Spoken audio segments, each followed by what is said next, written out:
Hey guys, welcome to One Arm Wolf Sekiro channel here. Again, we're continuing our gameplay from the last one. Right now we are going to head back to Ashina Castle and do the owl boss fight. And this whole video will be about that. It's gonna be a 43 minutes long, maybe more than 43 minutes. And I wish everyone just chill out, can forward if you want. The final part of this video will be about me fighting against the owl boss fight. So if you want to watch the owl boss fight specifically for that boss fight, go ahead and jump into the final part of this video. Enjoy.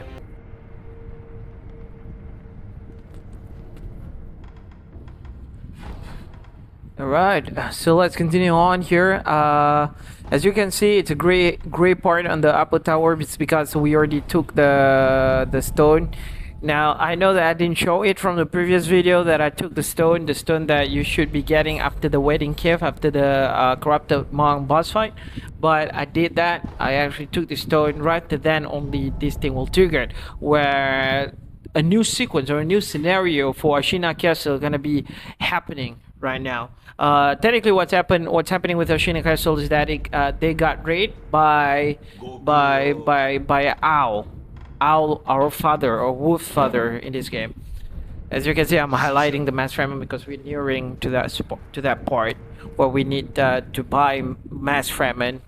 There's gonna be a hell lot awesome right after this, and the difficulty gonna spike a bit, but it's fine because I think Sekiro is like this, where it's going to be hard at first early game up to mid game, and then by the end, towards the end, you actually manage to do lots of stuff and manage to actually go through the place quite easily compared to the previous one. But yeah, just make your way here. You'll quickly or immediately realize that there will be some kind of difference that goes around here. Okay, everything's weird. People, the Ashina Castle soldiers just kind of like run around because they're scared of something. Apparently, this red guy, which happens to be the invader, attacking them, and they are surprisingly easy. They're really easy. This red guy, you just need to parry their attack, and you will break their posture. With their movement, usually it seems hard because they have like lots of combo, but every combo is what you need them to do. The combo is what you need them to do because you can break their posture pretty easily when you parry all of that combo. And as you guys probably understand as of right now, that you can actually tap parry button, especially if the combo is so fast. You can just tap parry button and you'll still get 2 out of 3, 3 out of 5 perfect parry out of it, and of course that will aid you a lot in terms of breaking enemy posture. Very forgiving parrying window in Sekiro. It seems hard, but it's actually super forgiving. And now that you can dive, you just dive down there. There's a treasure corp, and yeah, make your way to the other side of the Ashina Castle.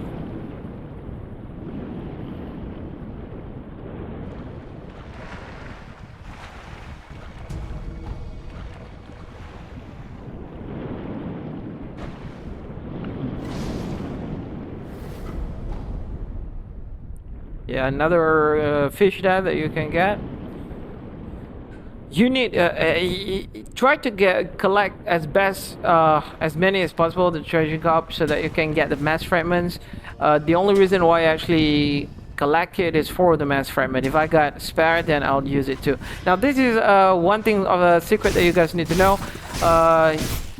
This character have this kind of weird thing where if you attack them immediately, him immediately as soon as he jump down, he will not respond to parry your attack at all, 100%. So you can always just make a run there, but wait until he actually notices you and decide to jump down, and then make a run straight to him and beat the heck out of him. He will never parry your attack because some kind of bug or glitch, I don't know, the program AI is just not doing that well at that part. And good thing to note here is that this place is the mid-game farming area, because each enemy gives you like 600 plus of skill points, so you can always run around this place, this area. I mean the raid guy, the raid samurai with with the dual sword. They give you like 600 plus skill points. You can just run around this place and farm the heck out of them. You don't worry to that. I will show you like what's the perfect farming place here. Basically, just the Ashina Castle sculpture here. Ashina Castle Gate sculpture, and then just make your way up here. Jump on the rooftop, and you want to trigger this point. Oh man, what am I doing? On the other side. Okay, there you go. There you go. All right. You have another one. All right, you're here now. So what is actually going to happen is that below you there will be like 3 of the raid guy coming out of the door, but it will be delayed, which means the first guy will come out first and there will be a long delay before the other 2 guys coming out. You can death blow 2 of them or stealth kill 2 of them, or maybe just 3 of them. You can actually do 3 of them if you're actually quite patient, but I'm not a patient guy. So I kill the first one first, make my way back to the floor, I mean to the rooftop, and then wait another 2 guys to come out. It shouldn't be that long. You can farm a heck out of a skill points from these guys. 100%, they'll give you a lot of skills point. Now you can just death blow that dude, but I don't know why I'm waiting for the other one. But you can just simply go ahead and death blow that dude, and then it's just one-on-one. Now one-on-one is always the preferable position to fight these guys. So it's a great farm. 686 skill points. One of them you can simply get plus with the guys down there at the side of the Ashina Gate. You can get like 3 times 686. That's like 1,200 plus blah blah blah blah. That should be 1,008, 9, 2,000 plus of skill points you can get out of first go, straight and easily. You know, 2,000 plus just first go, and you can just fill up your skill points up to 5 skill points, because I did it before, and it'll take quite some time, but you eventually get it, and it's easy for you. So just get that in mind, you know, set that in mind. This is the midpoint farming spot. Always explore it. I mean exploit it. Now just make your way up like usual, like you make your way for Genichiro. Just the difference here is that the army has changed now. So we got the little assassin dude that they call rats in this game. So we got them on top of the rooftop, and at the other side of the rooftop, I mean a little bit higher, that will be the Ministry Shinobi, the hard one. So the idea here is that you want to take them down one by one. Don't rush all of them. Death blow some of them if you can. You know, sneak attack. I mean all of them, as a matter of fact, if you can sneak attack all of them. But unfortunately, this one is a scripted part where the 3 guy will always appear no matter what. No matter what you do, for some reason they can see you, but that's a scripted part of this sessions. If you want to go for the item, that is. If you don't care about the item, you can just pass them. If you pass them, there's nothing wrong with that, you know. I mean the item is not really that important. But as you can see, these guys, they really easily get staggered after you do that mortal blade. I think 1 time of mortal blade will stagger them hard, will break that posture hard. Or else you can manually try to beat them, which is 2 hits and then parry, 2 hits and then parry. Pretty easily once you actually understand what to do. All right, so that the item here, it's a pallet. Like I said, like none of the item here that you cannot buy. If you like to spend your money and buy, you know. Okay. I don't need to go down here, but for some reason I actually chose to go down here regardless. Take some oil, you know. Why not? Extra 2 oils. And I think what I'm doing here is just trying to get that guy, because it's like essentially a free XP for me. Why not? It'll give the same amount of XP, 686. There you go. So you can farm them. The idea is to farm them. That's the idea. You'll enjoy that.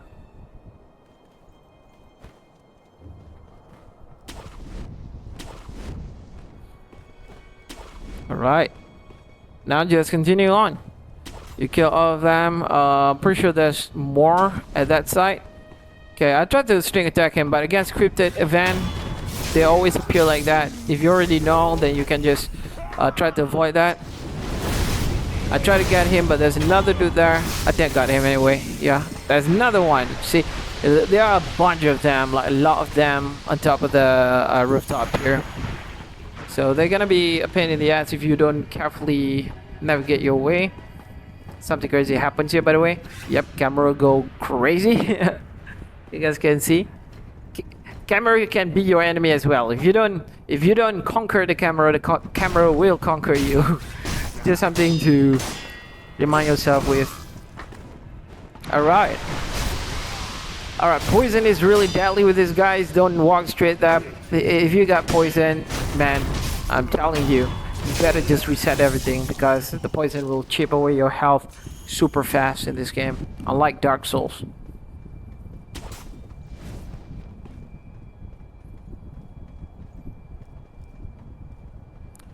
I tried to stealth kill this guy, but of course it didn't happen the way I wanted, because this series has been about that. Whatever I want to do something, it just didn't happen the way I wanted. It happens the other way around. So, yep. But you guys can see, the idea here is just whether either you make a run, which is possible, or you try to sneak attack them, or just do it like I did. Simply repositions and everything, you know. All right, everything should be okay now. Okay, that over there is the second ministry shinobi that we found after the previous one. Now what I did here is I tried to call him in, because he got dogs waiting as well. If you charge straight to him, he'll call his dog. Or if you go further in front, his dog will just jump out and try to attack you. So what I did here is just to simply reset myself, you know. I don't want to trouble myself that hard, and wait until he turn around and get a death blow. I mean, get a sneak attack on him. Sneak kill, stealth kill. Very easy. The finger whistle, you got it by defeating the guardian ape. It's a very useful shinobi tools if you're on stealth type of gaming. I mean stealth type of game. If you're going for a stealth type of strats. Like I said, the dog will always notice you even though the dog didn't see you. You always get alerted whenever you reach a certain part of area there. I mean, certain part of point right in front of there.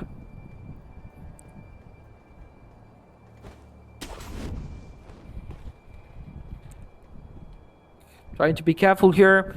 There are like lots of them, and I kind of like take my time here because I try to kill each one of them. I can obviously just make a run to the other side, but I don't want to do that. I think I can take care of them. I mean, take them down, and I'm going to take them down one by one. Now, one of those guys got triggered, but I don't know what he's doing. I think his eye is broken or something, because he's not going towards my way or my path, towards my locations. He's just like simply run around that side. Now, you don't want to use this side.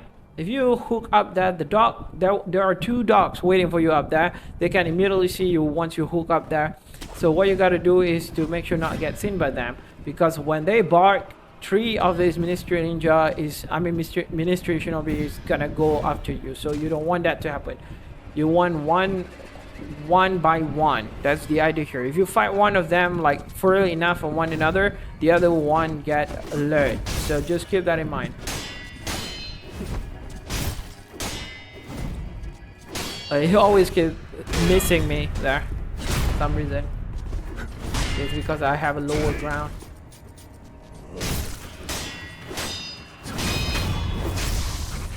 Easy to put down. At this point, by this point, if you upgrade your attributes, physical attributes, and then you upgrade your attack power, at this point, everything should be much more easier. Ministry Shinobi won't be as hard as the first time we encountered them at Hirata Estate. Now, at Hirata Estate, those are the time when our attack power is not that high. Like I said, attack power influences a lot in this game. It'll help you to break enemy posture very fast. It'll help you to inflict damage to enemy HP very fast. That's why you need a good attack power. And I suggest you to go for at least 13-ish to 15-ish attack power when you go against the final boss in this game. And the only way to do that, to exceed to up to that point, is to get all 3 of the massive fragment and then convert 3 skill points for 1 attack power. Gonna need a lot of grinding, but it shouldn't be a problem. 100% you can actually get that. 13 to 15 attack power is good enough against final boss. Posture damage better, HP damage better. I saw the dog there, I'm just like, you know what, let's finish this fast and just use my motor blade.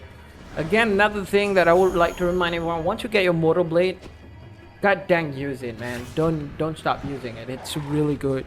Motor blade essentially is an easy mode, a gracious gift by Miyazaki to us as we progress through the game. It's like, you know what can make it easier, like everything easier? Motor blade.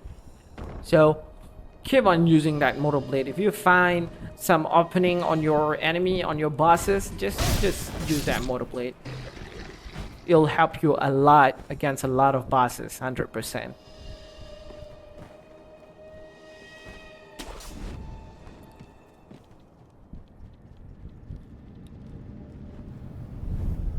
Alright, let's get the sculpture idol. Now you can always make a different type of way. I went to this side because I know that if I go to the other side, I need to fight 2 of the ninja. It's really hard to explain how the pathway works, but technically there's like two pathway towards the ceiling part of the place. Ceiling part, I mean the rooftop. As you make your way, just similar like when you make your way towards Genichiro. It's just similar, but there are 2 ways to get there. One is from the another pathway. Now that other pathway will bring you to the same kind of boss, mini boss that you not mini boss, boss that you will fight. Now the only catch is that you gotta fight 2 other bosses, 1 bosses and 1 ministry shinobi, which is going to be pain in the ass. Or you can use my route here, which gonna allow you to sneak attack this ministry shinobi, and things gonna be easier from my route. But before we actually continue on towards the rooftop, we are going to settle this giant down. There's a giant down here. Ogre. It's a chain ogre. Easy, simple stats, just like the first ogre you encountered in this game. Throw oil. If you get the death blow, that just you do what I did there, and you will get the first death blow, and then just simply rinse and repeat the same strat that you got from the previous ogre, the first ogre that you fought in this game. Oil, burn, slash. Perfect 3 to 4 times, you will technically get him to get a death blow from him. Alright, just 1 more.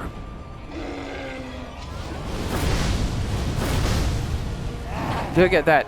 Look at that posture damage with that motor blade swing, man. It's crazy good. I don't need to do that, but for some reason I did that.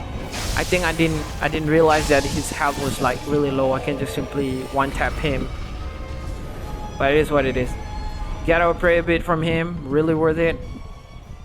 There are other mini boss, or maybe there is just 1 more mini boss that we need to do here before we actually proceed with the next boss fight, which is the Owl Father boss fight.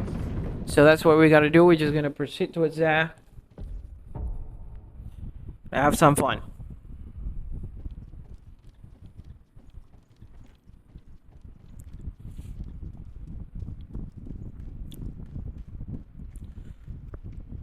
You can kill these guys. Normally, just kill them. If you eavesdrop them, they will talk about the same stuff as you eavesdropped them previously at the bridge right in front there. It's just the same enemy that will talk the same stuff. It's about salt. Same kind of strats here. The only difference is that you can eavesdrop that monk, and that monk can actually see you now. So you have to fight against him and cannot stealth kill him. I think you can if you go from the other side, but I went this route. It's really really easy to go for if you actually know what to do. Mickey counter gonna like did a lot of posture damage to this monk. 2 to 3 Mickey counter would have put them down, so keep that in mind. Done. Another mini boss will be there.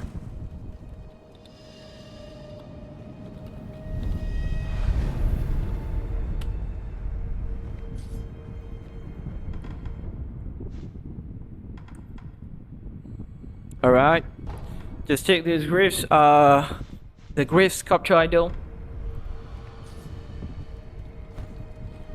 Just kind of like a place to set you up first. I mean, save you because you're about to fight a second mini boss coming straight. Not this one. These two will get attacked. Yep, exactly. Very good scripted moment here. Really like it. The Minister Shinobi essentially is a government shinobi. You know, kind of like that. I'm not sure the politics back there in Japan, but essentially they're not a friend of these Ashina soldiers. Just a little bit, you know, entertainment for you guys to see. As a matter of fact, even entertainment for me right now. Watch two of them and see which one gonna triumph. It's so clear from this fight that what you notice is that string does not matter that much in this game. It's the fast, it's the speed, it's the precision. Because the one that will end up winning is the one that's fast. To be fair though, that Ministry Shinobi are programmed to be much more stronger than the samurai guy there. We can already see the winner. And done. Now just finish him up.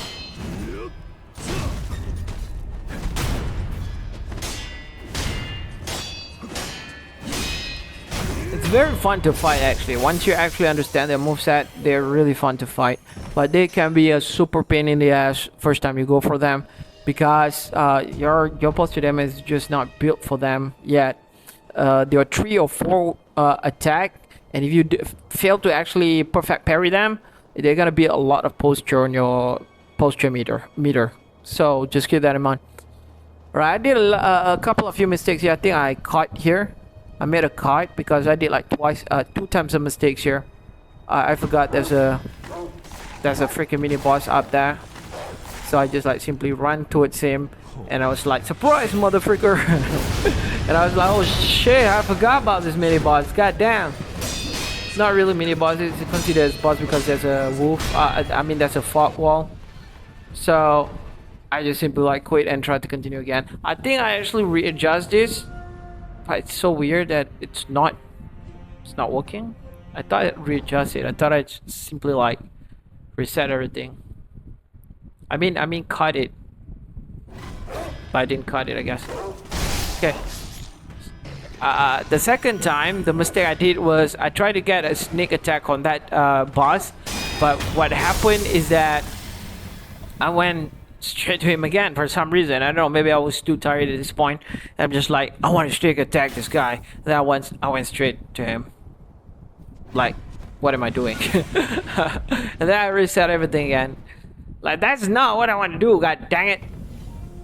And now, the way to sneak attack this guy is just make a round around the house, you know. He'll get his backside, sneak attack him, stealth death blow him, or stealth kill him, and it'll make your job easier.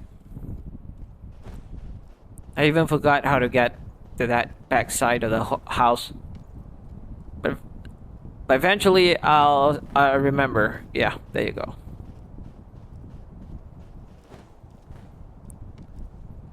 You need to use this route in order to get his stealth kill on him. And get it. Nice. Lone Shadow Masanaga, the spear bearer. There's no spear in this guy, by the way. I don't know what the name is like that, because there's no spear with this guy. But he does inflict damage, poison damage. You don't want to get poisoned. Just keep that in mind. Otherwise, other than that, he simply uses the same kind of attack as his other alternate version. So if you already master his moveset, you're probably gonna get a hold of him. And he have quite similar moves as a ordinary ministry shinobi, so that's a good one. At this point, if you already start understand that the ordinary shinobi, I mean minister shinobi, you probably can take these guys down just like that. GG.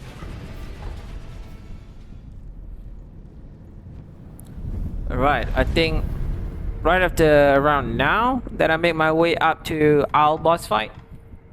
So let's go. It's gonna be super fun. Owl boss fight is not that hard or difficult. It's actually quite easy to go for. You can actually beat him without even parrying, as a matter of fact. Now, one fact about Owl boss fight, what makes him different from other boss fights, is the fact that his attack power is very strong. He's like a powerhouse. Owl guy, Owl father is a powerhouse. So if you block his attack, I guess you can only block at least 3 attacks from him before your posture breaks. So the idea here is to get a perfect parry or perfect deflects.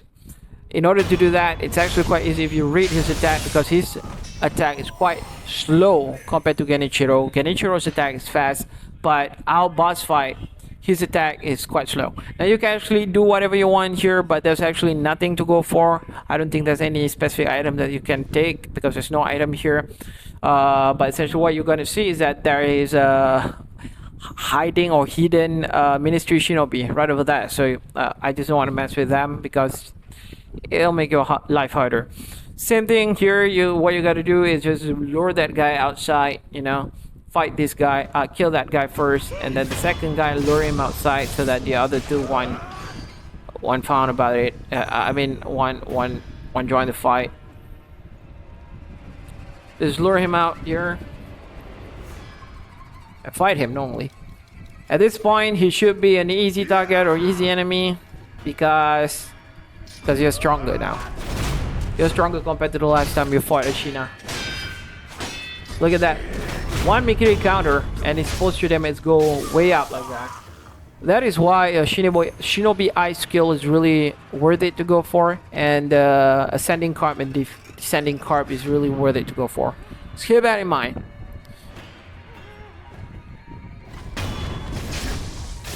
Kill that guy.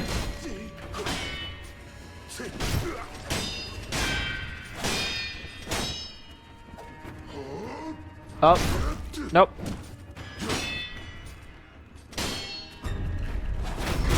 Guys, yeah. I don't think they got any trust. I mean, swipe attack. I don't think so. Now you can go down there. You will fight like him and the other guy, I think. You don't need to go this route, but I actually choose to go this route. If you want to eavesdrop Ishid and Emma of what they're talking about, they're gonna talk about, you can actually eavesdrop right after the all boss. Wait, no. You can only eavesdrop right now. So if you want to eavesdrop them, they're gonna tell you a little bit of lore and what's gonna happen, like hint on what's gonna happen at the final boss fight. But that's about it. Nothing special here.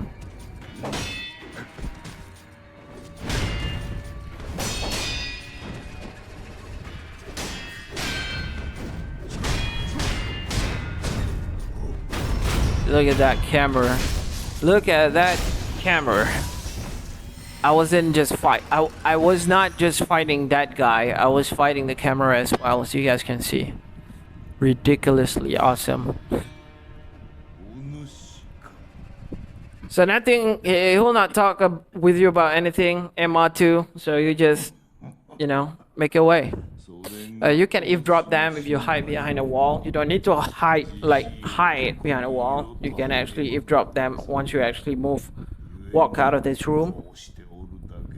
Just a little bit of hint or lore that will reveal like there's a second mortal blade, you know, and still wonder like who's holding that mortal blade. So it happens that mortal blade is with them, one mortal blade at least, and they hint about Genichiro and stuff, you know. It's just what it is. Now you can eavesdrop them from this side as well. from that side, the other one, the other way.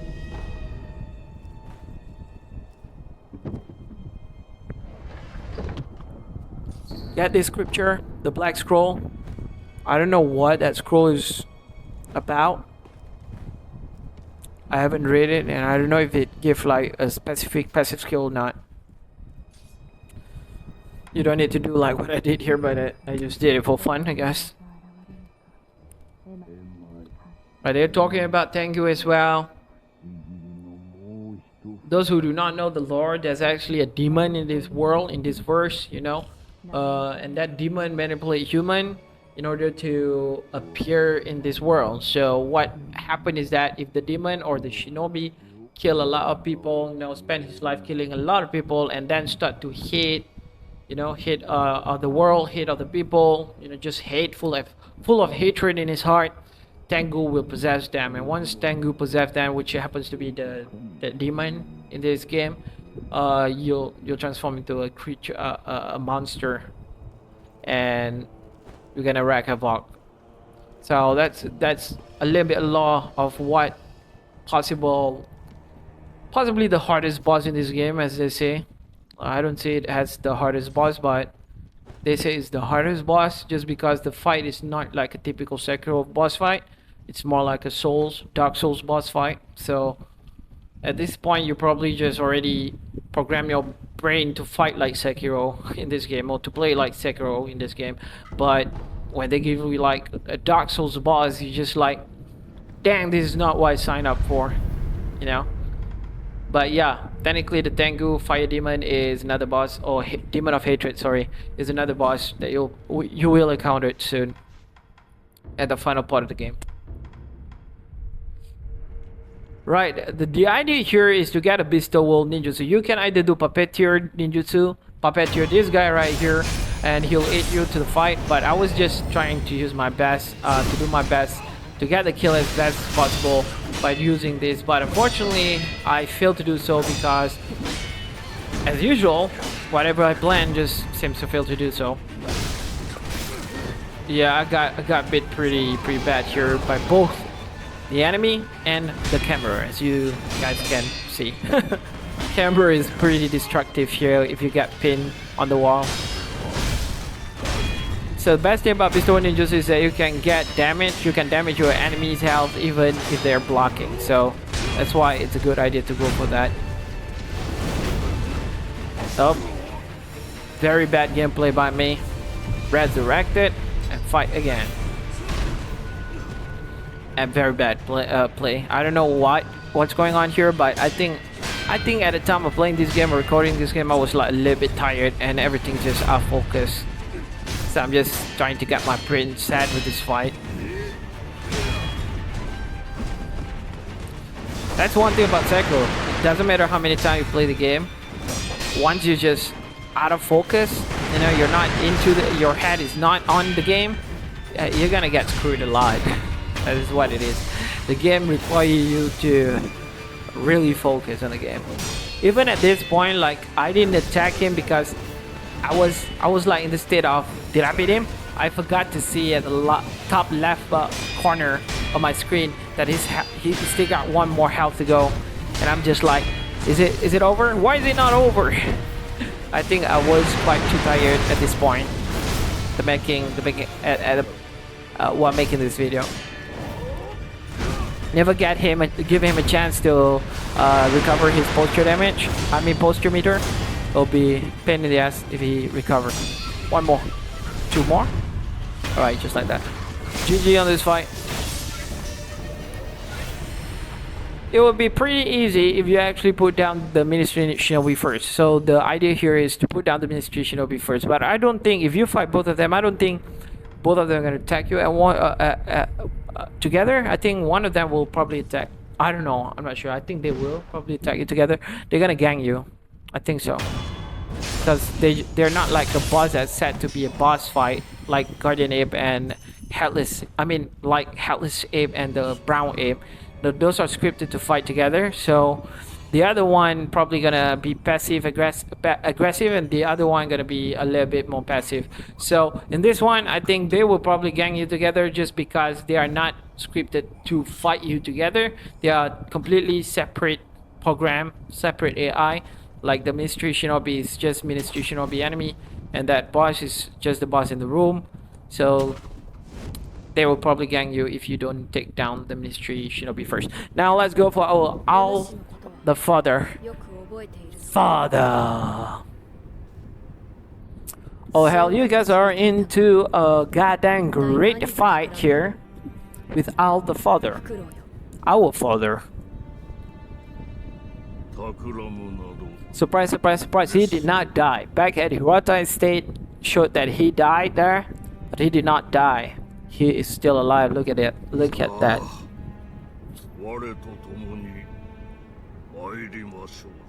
So basically what's going on with the story is that his father got corrupted by the greed of power. And his father needed to have the power that the kid have. The resurrective power. The dragon blood. The divine heritage blood. Now the father's won that. And this boy can give it to him. But this boy do not want to go for that. So basically the only person by choice, not by choice, the only person that actually received the resurrective power from this boy, not by choice, but by this boy's own decision, is us, Wolf. Only us was honored by this boy to get the resurrective power. The rest, they tried to ask your ass off from the boy to get the power. But the boy never gave. Like Genichiro, same purpose as Owl, the father. He also won the power as well, the resurrective power. Guess we are special to the boy because we never asked for it and the boy gave us because the boy want to save our life. So at this point you can choose to actually end the game or continue forward. Now if you end the game, you'll miss one more chunk of content in the game. When I say chunk, I mean it because it's actually quite a lot of content that you're probably gonna miss if you end it right now. They call it the Shura ending. You will end up fighting Ishin. And Ishin fire form, I call it fire form because why not? So if you choose to proceed, which is by disobeying your father here, you will have a chance to get another 3 type of endings, and that is the returnal ending, the ordinary ending, the normal ending, and the sacrifice ending. So all these 3. So you can choose, make your choice. If you just like sick with the game already, you don't want to go even further and have a taste of that chunk of content that you're about to miss, just finish the game here, obey the Iron Code, follow your father's footstep, and Emma gonna fight you, and Ishin gonna fight you. And then once you defeated them, it's the end. Shura ending. Considered to be the bad ending in this game. Alright, it's father and son fight time. Adopted time, by the way.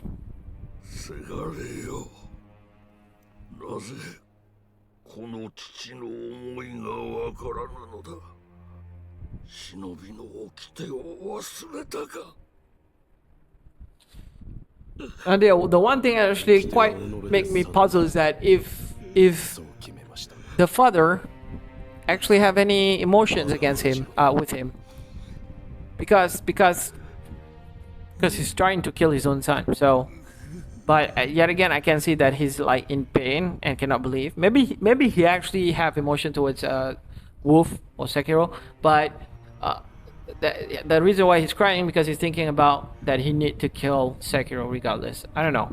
Could be wrong about the lore, but I think that there is a father and son relationship or emotional attachment between both of these guys. Which what makes the game a little sad, considering that Sekiro need to kill the one that raised him and the one that he considered as father, and his father had to kill him too.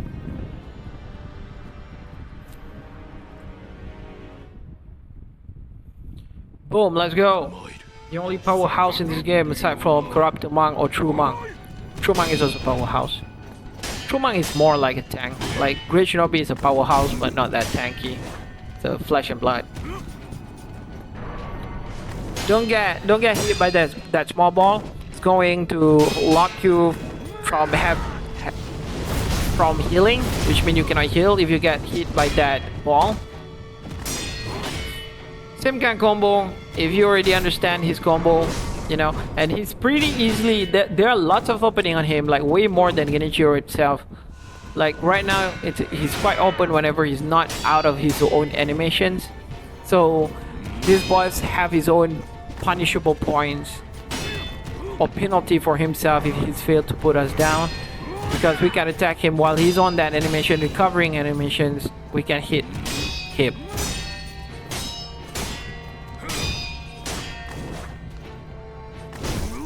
Rinse and repeat, same thing. As well as whenever he jumps back or jumps sideways, I don't think he can jump sideways. I think at any time when he jumps backside or forward, that's an opening for you to get to attack him. Or that part as well. I can easily follow up with my attack there, but I didn't because I was being careful. Phase 1 down, GG. Now we got the second phase. The second phase is pretty funny. But I like how Miyazaki wrote it. I mean, the way he enter or shift into second phase, like it's like begging Sekiro not to kill him. But of course, it's a trick. Ceremonial Tanto. You can get that by killing Sichumin Warrior. I didn't show you guys that. I actually fought 2 Headless Demon and 2 Sentiment Warrior. 1 Sentiment Warrior is essential to upgrade your finger whistle. The other just give you Ceremonial Tanto. Ceremonial Tanto is really useful against boss that have a lot of HP. Essentially will be useful against the final boss as well if you need it, in case you need it. What it does is that it add +5 of Spirit Emblem to your Spirit Emblem points, but will cut half of your HP. You got a lot of guard, you can always use that Ceremonial Tonto. I think that's what they call it. But if you guys want to see me put down Sentiment Warrior and Headless Demon, the non-commentary version have that video. I think it's under part 15, Sentiment Warrior and Headless Demon, so you guys can check that out. You know, I will not be doing any commentary version on that. Just watch it and learn how to actually kill Headless Demon or Sentiment Warrior. Pretty easy mechanic. But what I can say is that you need the purple guard to fight them properly, because you don't want the terror to build up too much. Back in the fight here, as you guys can see, instead of throwing shurikens, he starts to throw poison. Always dash in. Always just dash in. Don't be afraid. Dash in. Don't dash it backwards. Just dash in and follow up attack immediately, because he either gonna just do a posture recovery from himself, or he either gonna throw a shuriken, which again, if you dash forward as soon as he throw that poison, you will get him before he actually able to throw any shurikens towards you. So always dash in, and boom, we got him, just like that. GG. GG. Pretty easy, not gonna lie. Pretty easy once you actually know what to do.